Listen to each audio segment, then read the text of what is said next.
ధన్యవాదాలండి. ఓం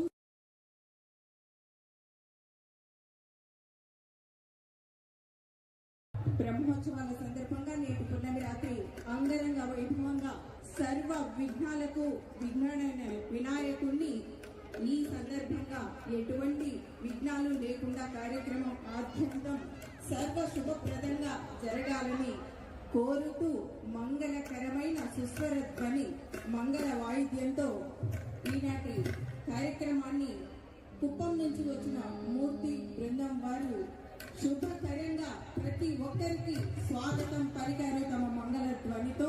ధన్యవాదాలు మూర్తి గారు. తర్వాత ఈ అద్భుతమైన కార్యక్రమాన్ని ఇప్పుడు ఆలాపించడానికి వచ్చేశారు ఎస్వి సంగీత నృత్య కళాశాల ఆధ్యాత్మిక విద్యార్థి బృందం తిరుపతి వారు.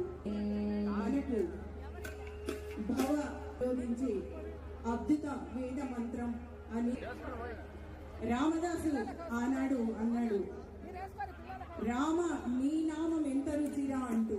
మరి అంత అద్భుతమైన రామ నామం ఇంకా ఏమన్నాడంటే, జుంటి తేనెల కన్నా, పాల మిగడల కన్నా, చెరుకు గడల కన్నా, ద్రాక్ష జంబు ఫల రసాయన కన్నా, పాలు వెన్న మిగడలు కలిపిన పాలాన్నముల కన్నా, పాయసముల కన్నా ఎన్నో విధాలుగా రామనామం ఎంతో రుచి అని చెప్పారు.